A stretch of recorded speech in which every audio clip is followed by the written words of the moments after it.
The Blackwood Creek Asylum cured no one, but it erased 47 people from the county record. In October 1987, a burst pipe in the Sevier County clerk's basement uncovered the water-stained box that proves it. Inside were admission ledgers from 1888, 12 faded photographs, and one hand-drawn map of a hollow that doesn't appear on any official survey. The building still stands at the end of a dirt road the county forgot to maintain after the timber contracts dried up. This isn't a ghost story. It's evidence. Miriam Cawley was researching property deeds from the 1920s when the pipe burst. She had been working in the Sevier County clerk's basement for 3 mornings already, breathing air that smelled of mold and old glue, and she knew the storage room well enough to stack her notebooks on the shelf that didn't wobble. The burst pipe was on the east wall, behind a row of coal company ledgers from the 1890s, and the water ran across the concrete floor in a thin brown sheet before anyone noticed. By the time the maintenance man arrived with a bucket and a wrench, the bottom shelf was soaked through, and 3 cardboard boxes had begun to sag open. Miriam helped him move the boxes to a folding table near the furnace, and that was when she saw the label. It had been written in faded pencil, the letters cramped and slightly tilted, and it read, Southerntherland, Personal Papers Donated, 1983. The archivist who had received the donation, a woman named Patricia Hale, had written a single note on the intake form. Strange document, requires geological verification. No verification was ever conducted. The box contained 47 patient files from the Blackwood Creek Asylum, all of them dated 1888, wrapped in twine that had rotted through and left rust-colored stains on the manila covers. The admission ledgers were stacked in chronological order, each one recording a name, an age, a gender, and a reason for admission in the matter-of-fact language that bureaucracy always uses when it's describing human beings who've been reduced to administrative problems. Some entries were brief. Others ran to 2 or 3 pages of cramped handwriting that described symptoms, family histories, and the circumstances of commitment. The paper itself was the cheap wood pulp stock that county offices bought by the crate in the 1880s, and it had survived the damp because the basement stayed cold year-round. Cold preserves what warmth would destroy, and that's a rule the mountains have always known. Miriam opened the first file with a pencil between her teeth and a handkerchief wrapped around her fingers because the archivist had taught her that the oils on human skin will accelerate the decay of saturated paper. The cover sheet was dated January 4th, 1888, and the ink had bloomed outward from each letter in a faint brown halo where the water had carried the iron in the nib across the fibers. She could still read it. The name was clear. The diagnosis was clear. The reason for admission was written in a hand that slanted hard to the right, as if the person holding the pen had been in a hurry to finish. Blackwood Creek was never a proper town. It was a hollow that collected people the way a creek bed collects silt, and by 1888 it had already begun to empty out. The timber companies had cut the best stands of hemlock and white oak in the 1870s, and the coal seams that ran through the ridgeline above the creek were too narrow and too deep to mine at a profit. What remained was a cluster of company houses sliding down the hillside, a Methodist church with a steeple that leaned 6 degrees off true, and the asylum. The county had built it in 1871 because the state offered matching funds for institutions that treated the indigent and sane, and because the hollow was cheap. The Kirkbride plan called for a building with long wings, tall windows, and fresh air rolling down from the ridge, and the county supervisors had approved the drawings because they looked progressive. By 1888, the fresh air still rolled down, but the windows were boarded over, and the wings had begun to sag. The first ledger opened with a list of admissions for January 1888, and the language was exactly what you'd expect from a county institution that had run out of money and patience years before. Entry number 1 read, Thomas Blackwell, male, age 42, cause of insanity, intemperance, form of disease, mania, Entry number 4 read, Sarah Jenkins, female, age 16, cause of insanity, hysteria, form of disease, epilepsy. Entry number 12 read, Elijah Boone, male, age 34, cause of insanity, bad habits, form of disease, mania. He had been a cook in a timber camp, and the superintendent's notes added that he was refractory and given to fits. The fits were seizures. The asylum treated them with cold baths and confinement. The list went on, and the reasons accumulated with a bureaucratic relentlessness that was more disturbing than any single entry could have been. Religious excitement, political excitement, business nerves, laziness, novel reading, bad company, marriage issues. The language was borrowed from a standard diagnostic manual that circulated among county asylums in the 1880s, and it reduced every human complexity to a checkbox. A woman who spoke in tongues at a tent revival was recorded as suffering from religious excitement. A man who demanded back pay for his timber crew was listed under political excitement. A girl who refused the marriage her parents had arranged was diagnosed with hysteria. The county paid the asylum a stipend for each patient, and the longer they stayed, the more the institution earned. There was no financial incentive to cure anyone. Patient 19 was the 16-year-old girl, and her file contained more detail than most. She had been committed by her father after she refused to marry a man twice her age who owned 40 acres above the creek. The superintendent's interview notes described her as lucid and argumentative, which, in 1888, meant she made sense and refused to cooperate. She was given the standard intake examination, which included a physical inspection, a photographic portrait, and a week of observation in the women's ward. Her file ended with a note from April 1888. Patient remains hysterical, continues to resist hydrotherapy. Recommend extended course. There was no discharge date. Patient 23 was a 57-year-old mine surveyor named Albert Kincaid, committed in March after his partner vanished in a shaft collapse at the Blackwood Creek No. 4 mine.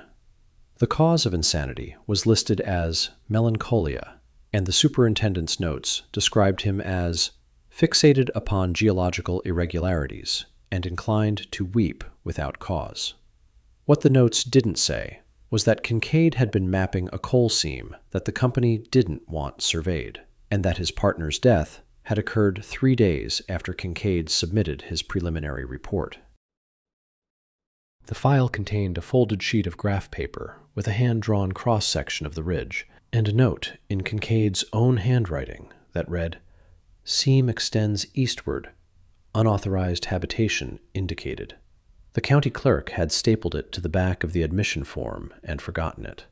Patient 31 was a widow named Clara Voss, admitted in June for religious excitement after she spoke in tongues at a revival meeting near the Cumberland Gap Road. She was 51 years old. She had buried 3 children, and the superintendent described her as pale, thin, and possessed of an unnatural calm. Her file contained a single additional sheet, dated July 1888, that mentioned the incident in the East Wing. There was no further explanation. The entry after it simply noted that her condition had worsened, and her diet had been restricted to bread and water.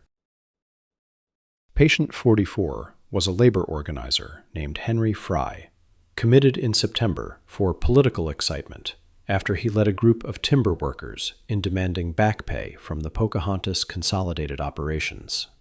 The file was unusually brief. It contained his admission photograph, a physical description, and a note that read, "Refractory, requires isolation." The rest of the pages had been removed. The stubs where they had been torn out were still visible, and the ink from the missing pages had bled through the cheap paper in reverse, like a ghost of what the record had once said. The Blackwood Creek Asylum was built according to the Kirkbride plan, which meant it had a central administration block with long wings extending east and west, designed so that fresh air could move through every room, and every patient could see the hills from their window. Dr. Thomas Story Kirkbride had believed that architecture could cure the mind, and in 1871, when the county broke ground, that belief was still strong enough to shape a building. The foundation was laid with limestone, quarried from the ridge above the hollow, and the walls were brick, fired from clay dug out of the creek bed. The building was local in every way, right down to the ashlar, and that meant it carried the geology of the place inside its bones. By 1888, the ideal had collapsed into the reality. The east wing had been closed off in 1885 after a crack appeared in the load-bearing wall, and the patients who had occupied its 34 rooms were crowded into the west wing and the central block. The tall windows that Kirkbride had specified were boarded over against the winter wind, because the county couldn't afford glass replacements, and the patients weren't allowed near the drafts anyway. The fresh air that was supposed to heal them became a hazard, and the corridors that were designed for promenades became passages between crowded wards where the smell of unwashed bodies and chamber pots settled into the plaster. The building was still beautiful from the outside, if you didn't look too closely at the sagging roofline and the missing gutters. From the inside, it was a warehouse. The site itself didn't help. The hollow, where the county had placed the asylum, was a geological bowl, a depression in the ridgeline where cold air collected and fog lingered until noon on most days. The creek ran along the north edge of the property, and in heavy rain it rose fast enough to flood the cellar, which was why the foundation had cracked in the first place. The soil was thin and acidic, and nothing grew well in the asylum grounds except sumac and autumn olive, which were the plants that moved in when human cultivation failed. The building sat in that hollow like a stone dropped into a pocket, and the fog wrapped around it every morning in a way that made the upper windows disappear. If you stood at the dirt road and looked up on a November morning, the asylum seemed to float, detached from the ridge and from any reason to exist. The fog itself became a character in the story, the same way the road and the creek and the limestone did. It didn't lift like fog in other places, burning off by 9 or 10 under the sun. It lingered, thick and gray, and heavy with the smell of wet clay and rotting leaves. And it collected in the hollow, until the walls of the asylum disappeared below the roofline. Patients who were brought there in the autumn of 1888 would have arrived through a tunnel of gray, their view of the building reduced to a brick wall and a gate and the damp iron of the hinges. The Kirkbride plan had called for views. The county had delivered a well. The cellar was the part that nobody talked about. It wasn't in the original Kirkbride drawings. It had been added in 1879, after the county decided the asylum needed a laundry and a kitchen operation that could feed 100 people on a budget designed for 60. The cellar was dug into the hillside below the east wing, and its walls were fieldstone rather than brick, held together with lime mortar that had begun to crumble by 1885. The floor was packed earth, and it stayed damp year-round, and in winter the cold that rose from it made the kitchen staff work in wool coats. By 1888, the cellar had been partitioned into 3 rooms: the laundry, the kitchen storage, and a hydrotherapy area that the staff called the tanks. The tanks were stone troughs with iron rings set into the walls, and they were fed by a pipe that drew water directly from the creek. The water never warmed above 50 degrees, even in July. In 1871, when the asylum opened, the treatment philosophy was called moral therapy, and it sounded almost gentle. The idea was that routine, occupation, and kindness could restore a mind that had been broken by stress or trauma. Patients were supposed to work in the gardens, take supervised walks, eat regular meals, and sleep in rooms with adequate ventilation. The superintendent in 1871 was a man named Dr. Horace Whitfield, and his annual reports described music evenings, prayer services, and a printing press where the patients produced a monthly newsletter. He left in 1878, and the county replaced him with a man who had managed a poor farm in Tennessee. The music evenings stopped. The newsletter stopped. The gardens were plowed under to expand the kitchen garden, and the supervised walks were canceled because the staff was too small to supervise them. By 1883, when Dr. Aldous Crane arrived, moral therapy was a phrase that appeared only in the reports the asylum submitted to the state board. What replaced it was a system of control that used the building's physical features as instruments of punishment. The hydrotherapy room in the cellar was the most elaborate example. A patient who was judged refractory, which meant they resisted instructions or showed aggression or simply refused to eat, would be stripped and placed in one of the stone troughs. Cold water from the creek ran over them for hours, sometimes for days, in a procedure that the staff called the wet pack when they were being formal, and the tanks when they weren't. The iron rings were for patients who struggled. The file for patient 12, the timber camp cook with epilepsy, noted that he received hydrotherapy on 14 separate occasions between January and August 1888, and that he remained refractory throughout. The water in the troughs came directly from Blackwood Creek through a galvanized pipe that the maintenance staff had installed in 1879, and it carried the same iron taste and the same cold that the creek maintained year-round. In January, the water was just above freezing. In August, it might reach 50 degrees if the pipe ran long enough in the sun. The attendants who operated the tanks worked in rubber aprons that leaked at the seams, and they kept whiskey flasks in the laundry room for the hours when their hands went numb from adjusting the flow. The occupational therapy was unpaid labor dressed in medical language. The patients who were judged capable of work were put to work. The women sewed uniforms, scrubbed floors, and cooked meals in the kitchen. The men maintained the building, chopped wood for the stoves, and dug drainage ditches when the cellar flooded. The asylum's annual budget for 1888 shows that the institution spent $340 on food for the year and earned $180 from the sale of surplus garden produce and sewn goods. The patients weren't paid. The county wasn't informed. The labor was recorded in the patient files as therapeutic occupation and in the kitchen ledgers as work details. Patient 19, the 16-year-old girl who had refused her arranged marriage, was assigned to the laundry after her second month. The superintendent's notes recorded that the physical labor had a calming effect, which meant that she was too exhausted to argue. In June 1888, she was returned to hydrotherapy after what the file described as an hysterical outburst during the morning work detail. The outburst consisted of her screaming at a male attendant who had cornered her in the drying room. There was no note of disciplinary action against the attendant. There was no further note of the incident at all, except that her hydrotherapy sessions were increased from twice weekly to daily, and that she was moved to an isolation cell in the closed East Wing. Patient 44, the labor organizer, was placed in isolation from the day of his admission. His file contained no treatment notes, no medication records, and no observations. Just the admission photograph, the physical description, and a series of weekly entries that read, "Remains refractory." The last entry was dated November 3rd, 1888. After that, the pages were torn out. The file was closed with a single stamped notation, "Discharged, condition unchanged."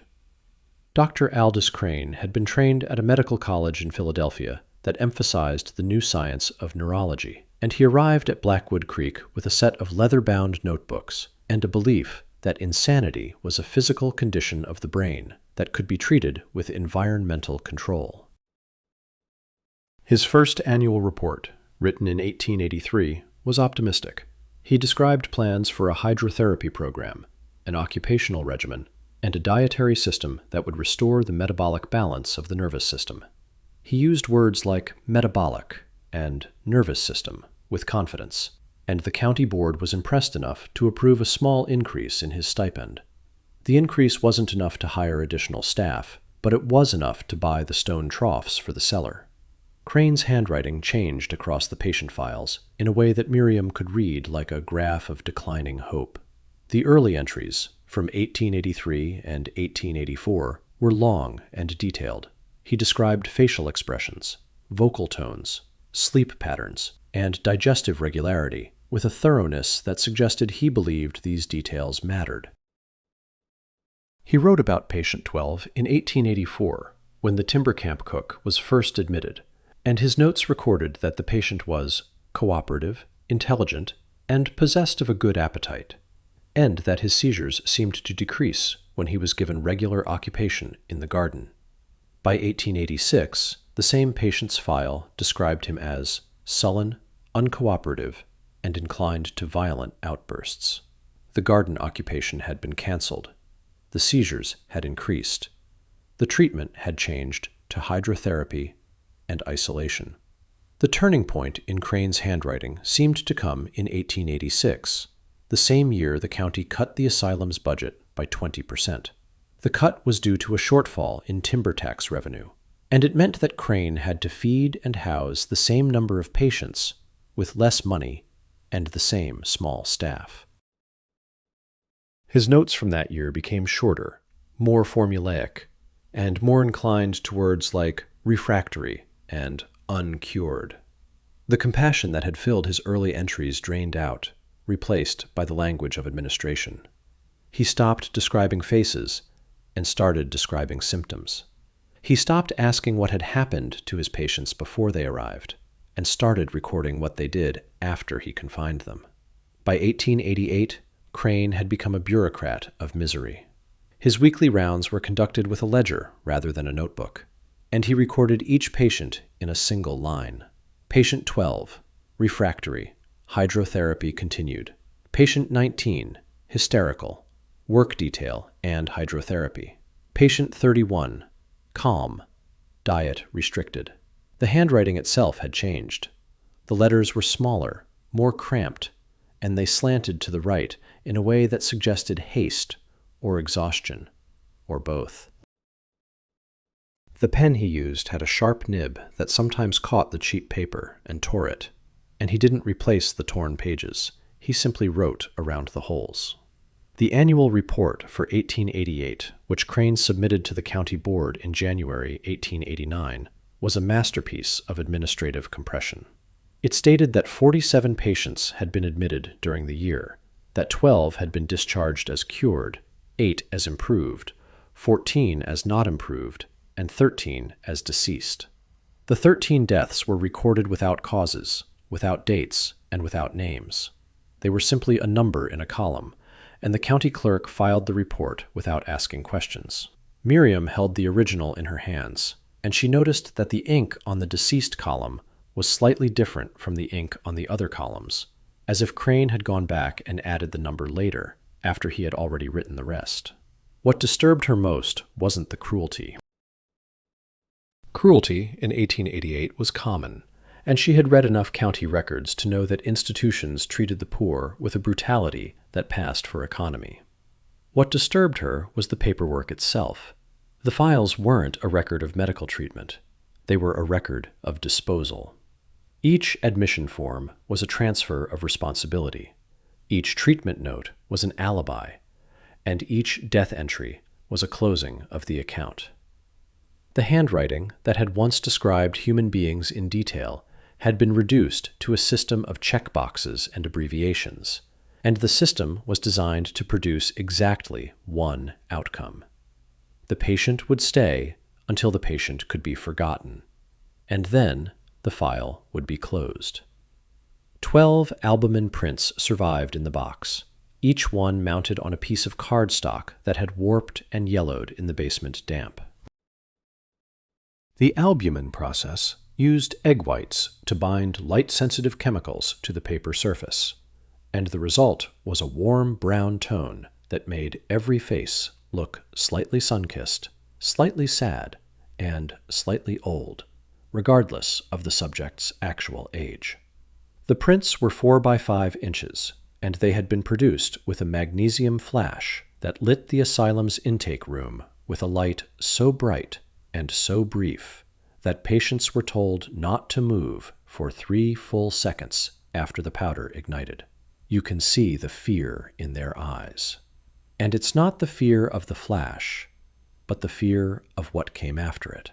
Patient 12 sat with his hands on his knees and his head tilted slightly to one side, the way a man listens when he's not sure he trusts what he's hearing.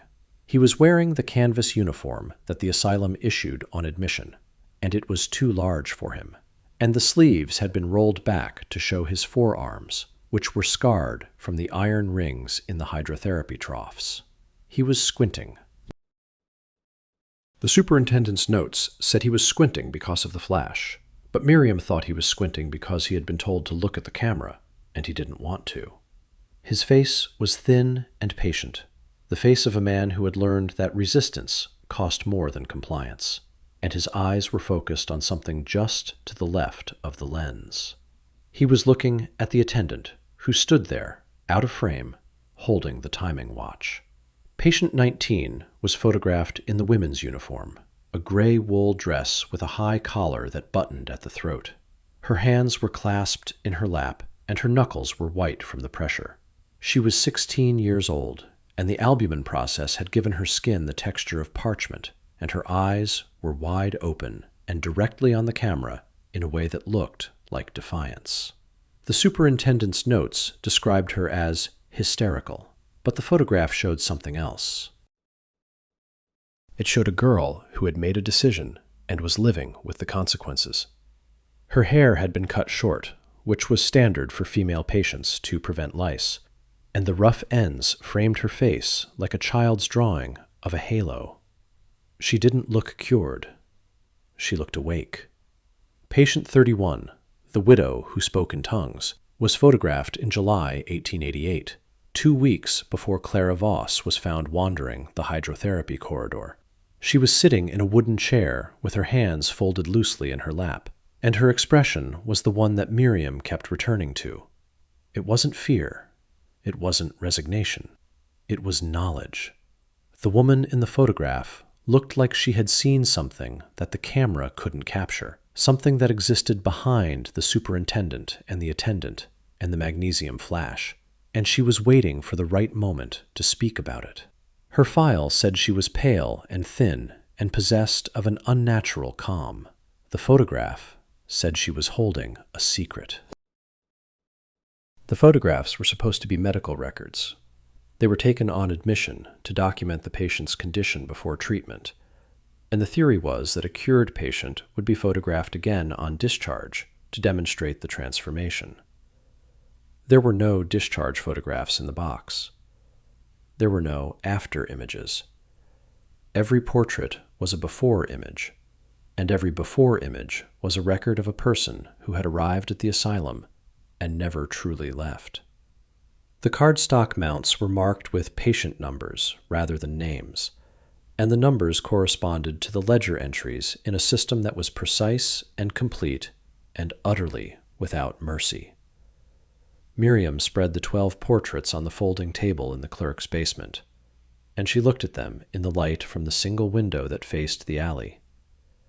The window was dirty, and the light was the color of old dishwater, and the faces in the photographs seemed to emerge from it like bodies rising through silt. She had read their files. She knew their diagnoses, their treatments, and in some cases, their fates. But the files were paper. The files were language. The photographs were proof that the numbers had once been human, and the gap between the two was the exact measure of what the asylum had done. She picked up patient 12's portrait and held it at an angle to the light, and she could see the scratches in the albumen surface where something had scraped against it in the box. The damage ran across his shoulder, not his face, as if whoever had packed the photographs away had been careful to protect the faces, even when they were throwing out the people. The cardstock mounts were brittle at the corners, and the paper fibers had separated into a soft fuzz that collected on Miriam's fingertips. She brushed them onto a tissue and kept looking. The faces didn't change. The faces never changed. They were waiting for someone to notice what they had already seen. The box contained an inventory sheet that Miriam had missed on her first pass through the files. It was tucked inside the lid, pressed flat against the cardboard by decades of compression, written in the same cramped pencil as the box label. The inventory listed 47 patient files, 12 photographs, 1 map, and one additional item that the list described only as supplementary, patient 47.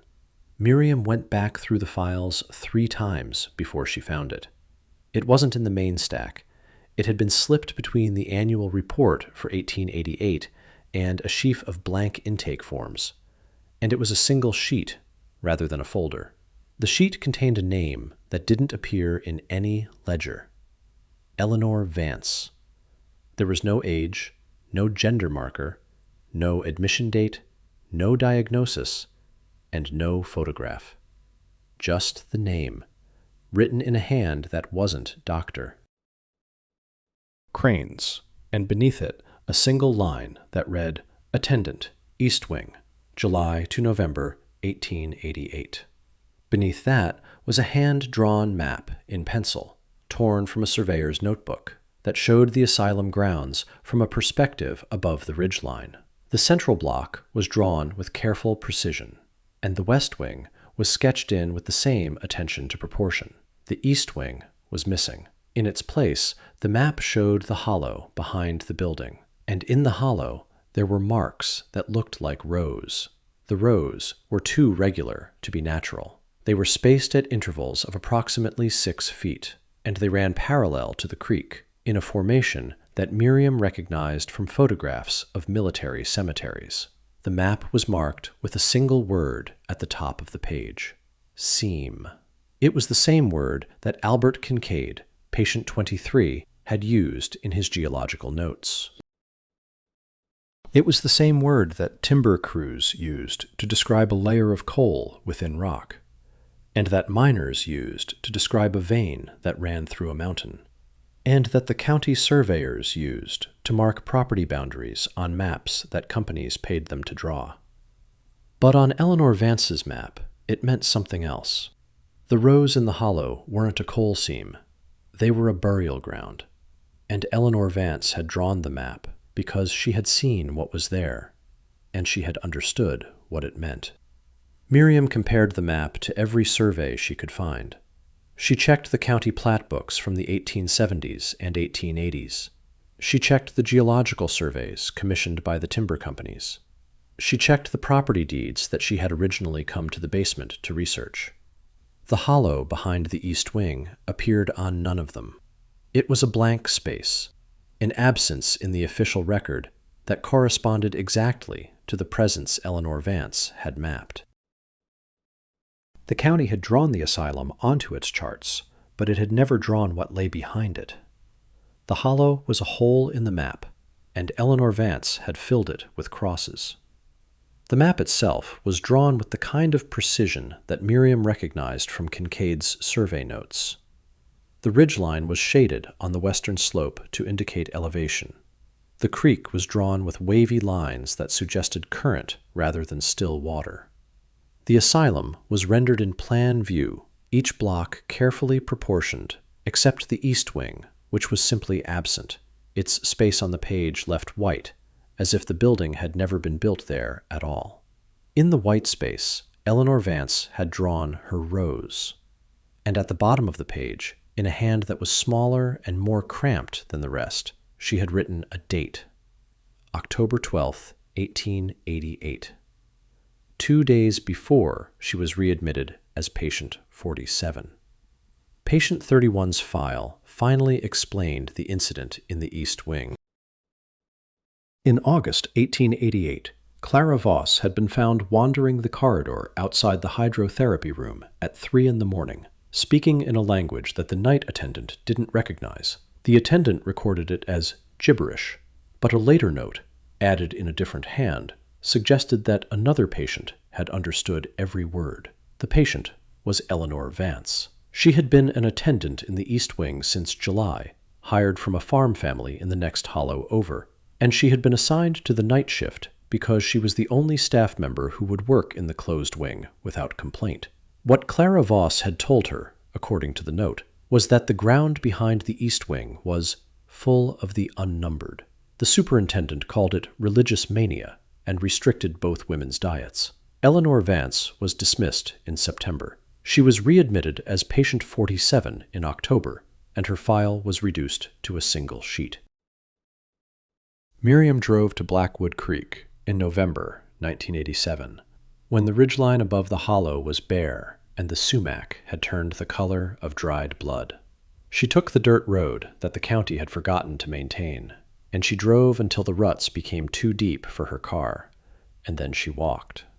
The asylum was visible from a quarter-mile away, a brick silhouette against the gray sky, and as she got closer, she could see that the east wing had collapsed almost entirely. The central block was still standing, but the roof had fallen in, and the windows were empty sockets, and the west wing sagged like a broken arm.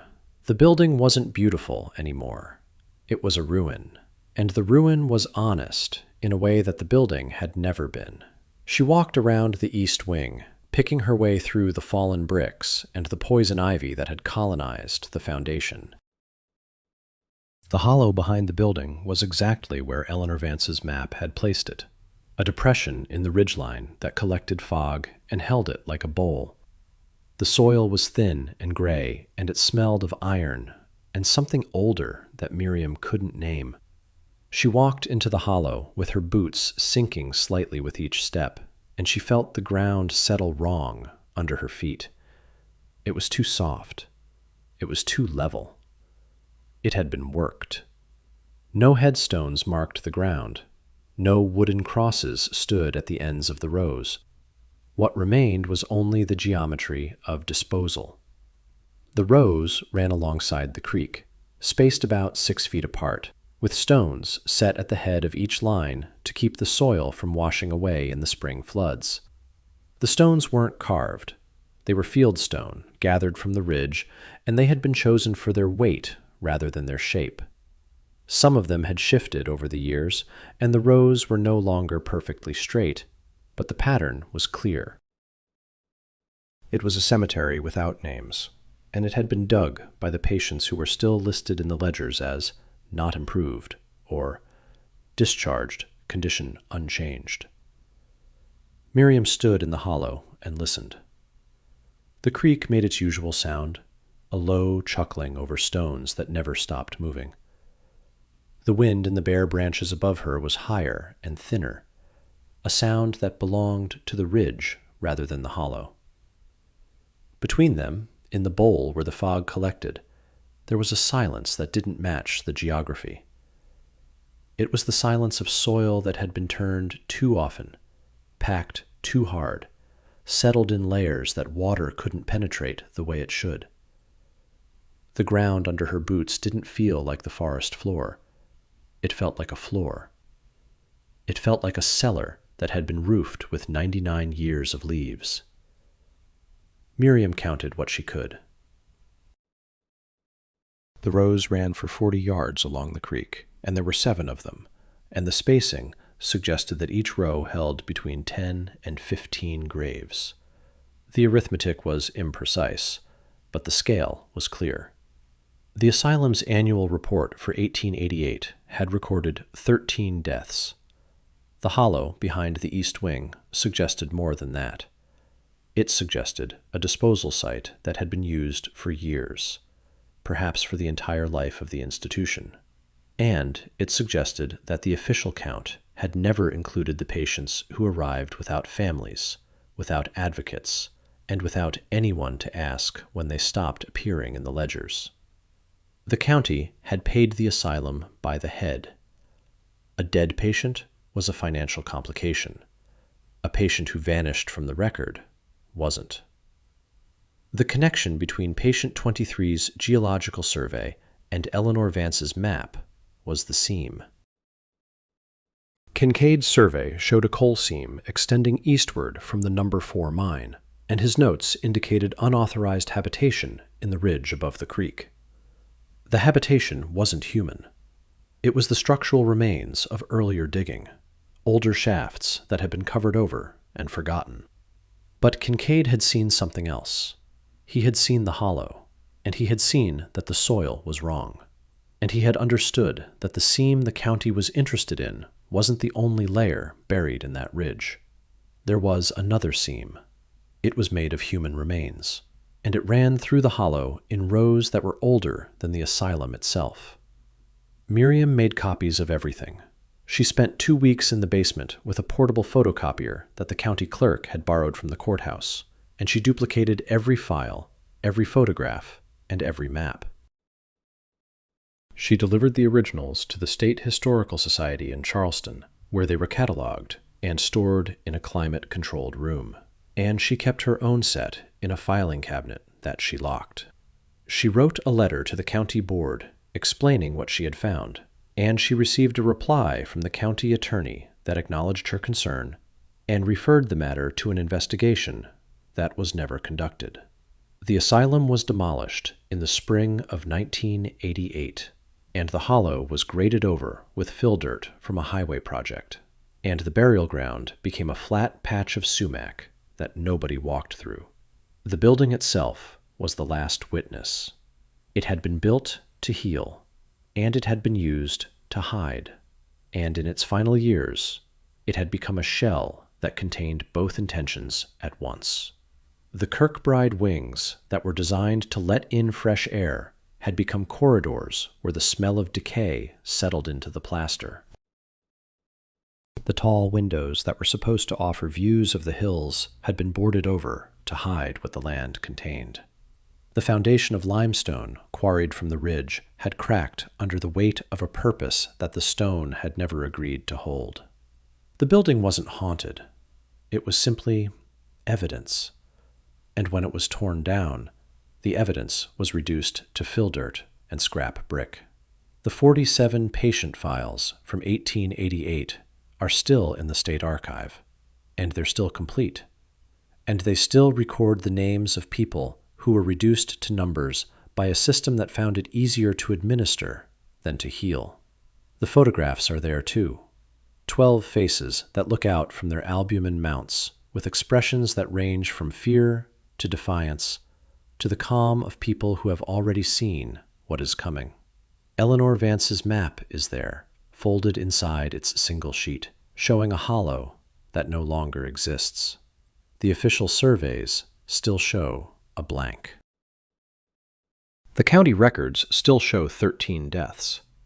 The dirt road is still unmaintained, and the fog still collects in the bowl of the ridge most mornings, refusing to lift before midday. The Blackwood Creek Asylum didn't bury its dead in the ground. It buried them in paper, and the paper lasted longer than the building did. If you want to see what else the county clerks have forgotten in their basements, subscribe to the channel. The ledgers are still down there, and some of them are still wet.